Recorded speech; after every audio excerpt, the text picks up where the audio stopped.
I want to ask you something, and I want you to think about this carefully. Is there one person in your life right now who knows everything about you, not just the surface things, not just your job, your relationship, your weekend plans, but everything, your fears, your dreams, the business idea you told no one else about? Because it felt too precious, too fragile, too much a part of you to share with just anyone. The plans you whispered out loud for the first time over a glass of wine on a Tuesday night because you trusted them more than anyone you had ever met. Now, imagine waking up one morning, 18 months later, and finding that business, your business, the one you described in that Tuesday night conversation, the name you came up with, the branding you sketched, the target market you identified, the exact service you planned to offer, built, launched, trading, growing, with your best friend's name on it, and not a single mention of yours. That is where today's story begins, and what happens next is one of the most extraordinary, most layered, most completely satisfying revenge stories I have ever come across on Reddit. Welcome back to Quietly Destroyed. Get comfortable, because this one takes time to unfold, and every single minute is worth it. Her name on Reddit is 12 Years Wasted. I'll call her Serena. Serena and her best friend, a woman named Jade, had known each other since they were 19 years old, university freshers week, same halls of residence, same corridor. They had bonded instantly over bad coffee and a broken microwave on the third-floor kitchen. 12 years of friendship, the kind that survives. Different cities, different relationships, different versions of yourself. They had been bridesmaids at each other's weddings. Jade had been in the hospital when Serena's daughter was born. Serena had flown to Edinburgh when Jade's mother passed away. 12 years, not acquaintances, not colleagues, not casual friends. Sisters. In every way that mattered, Serena had worked in marketing for 10 years, and for the last 3 of those, she had been quietly building an idea in her head, a digital marketing consultancy, but with a very specific niche: sustainable and ethical brands. Because Serena had noticed something the market hadn't fully caught up to yet, that small sustainable businesses were growing rapidly, but almost none of them could afford the kind of premium marketing agencies that the big brands used. They needed something in between: boutique, specialist, affordable. She had a name for it, a brand identity, a pricing structure, a list of 20 potential clients she had already identified. She had even registered a domain name quietly, just to hold it, while she worked up the courage to go full-time. And in the summer, 3 years into building this idea inside her head, she told Jade all of it over dinner, 2 bottles of wine, a Tuesday night.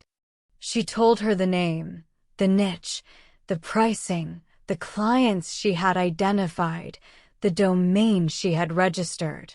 She told Jade everything because Jade was the person she told everything to, because that was what 12 years looked like. Jade listened, asked questions, smart ones, said it was brilliant, said Serena was born for this, said she couldn't wait to watch it happen. They hugged at the end of the night, and Serena drove home feeling lighter than she had in years. Someone else knew. Someone she trusted completely believed in it. She was going to do this.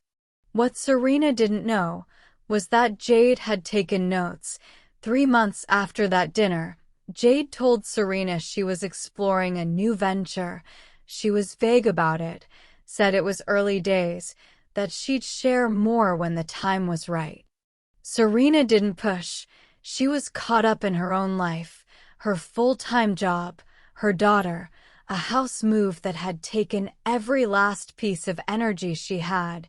She was happy for Jade, didn't think twice. 6 months after that dinner, Serena was scrolling LinkedIn on a Sunday evening, and she stopped. Her thumb stopped moving, her screen stopped, and she sat completely still for a very long time. Because there, on her LinkedIn feed, was an announcement, a new business launch, a digital marketing consultancy, specializing in sustainable and ethical brands. With a logo that used almost the same color palette Serena had described that Tuesday night, with a tagline that used almost the exact words Serena had used to describe her vision, with a target client list visible in the About section. That included 4 of the 20 businesses Serena had specifically named over that dinner. The business was called something slightly different from Serena's name, but only slightly.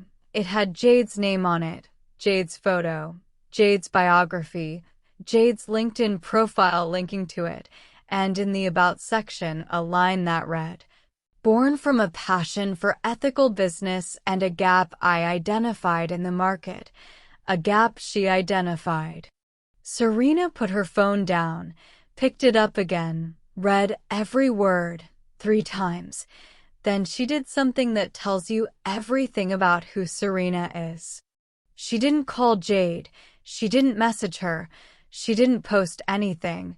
She took a screenshot, and then she opened her email archive and started reading.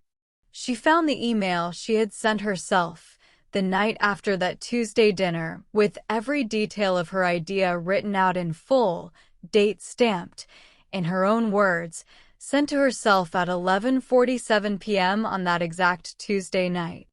She found the domain registration confirmation, dated 4 months before Jade's business launched.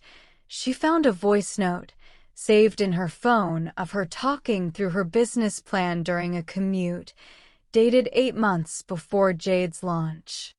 And then she opened a new document and she started writing. Here is the part of this story that I find the most remarkable.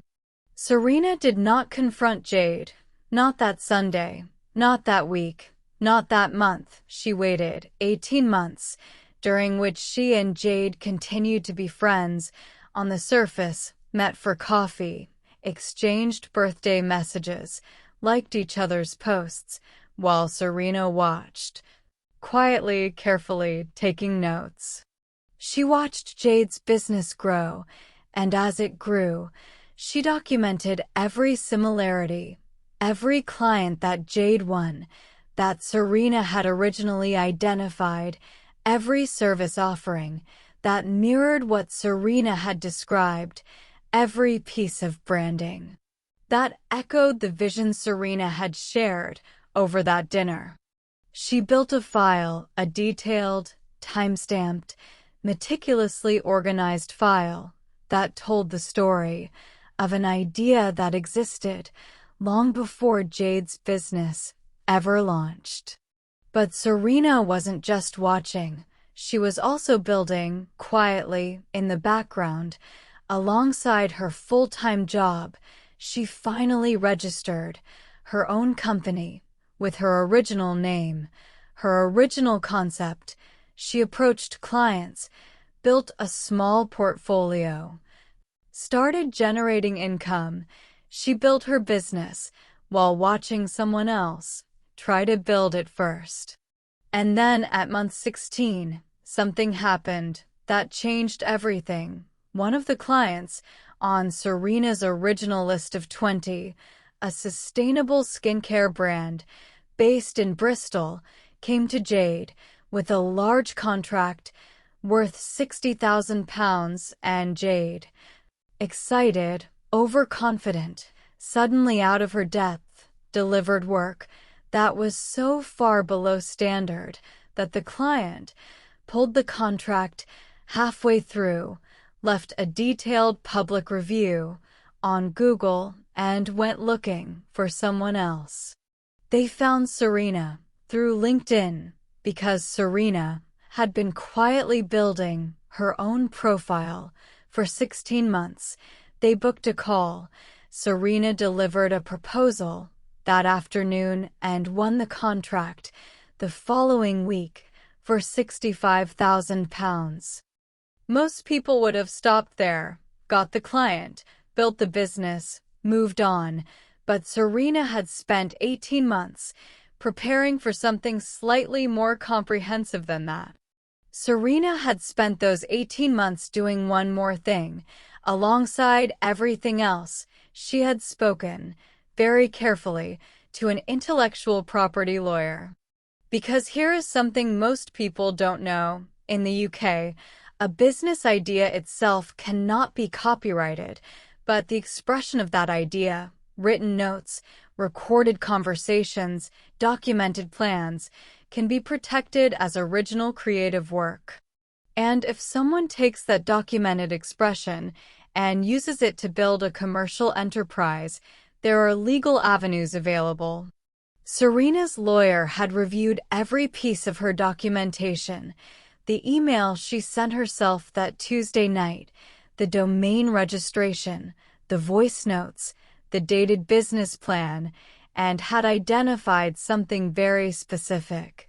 3 pieces of Jade's public-facing branding, her tagline, her About section copy, her core service description, contained language that was so close to Serena's original documentation that a case for copyright infringement was viable, not guaranteed.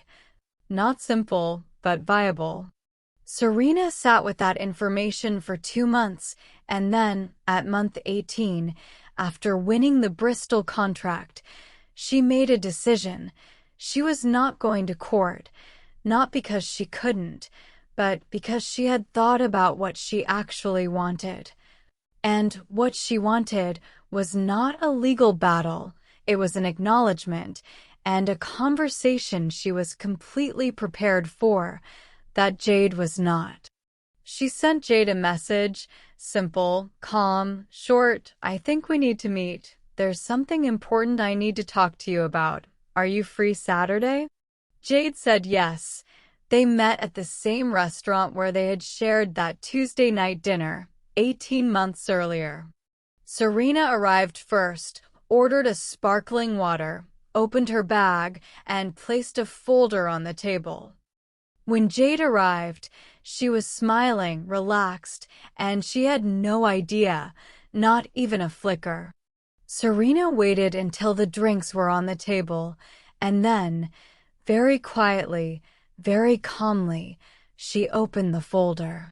And she told Jade exactly what she knew, not accusingly, not emotionally, not with tears.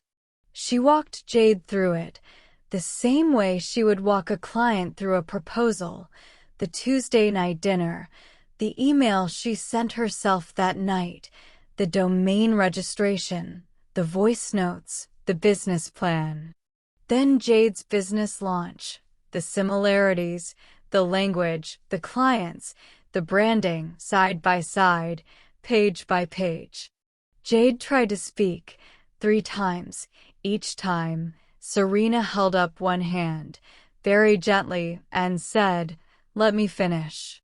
When she was done, she closed the folder, looked at Jade directly, and said, "I'm not here to destroy you. I've had 18 months to do that, if I wanted to. I'm here because you were my best friend, and I want you to know that I know, and I want you to know that I have built my business anyway, and it is doing very well, and I want you to know that the Bristol contract, the one you lost, is now mine."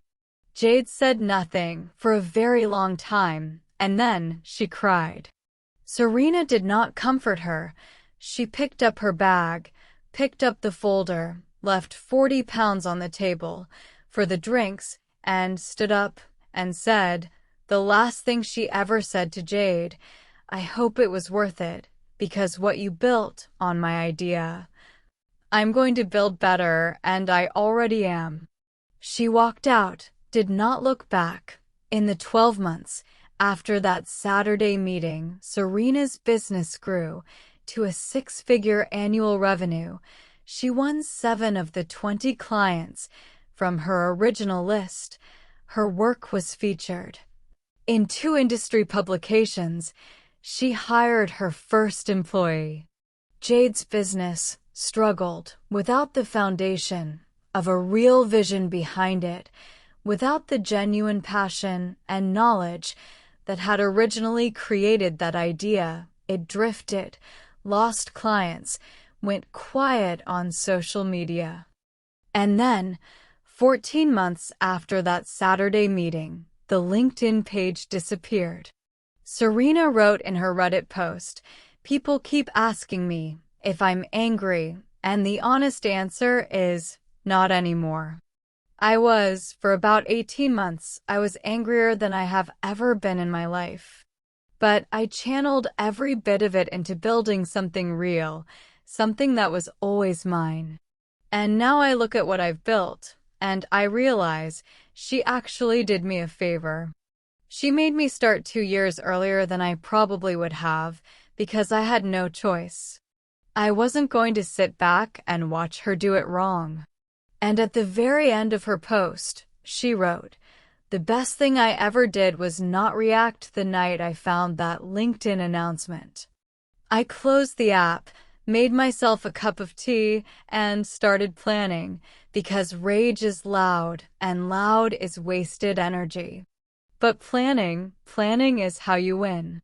Jade thought she was taking a shortcut. She thought she was being clever. She thought Serena would never find out, or if she did, would be too hurt, too broken, too consumed by the betrayal to do anything about it. She did not account for the possibility that Serena would do exactly what she did, build it better, build it stronger, build it in plain sight and win.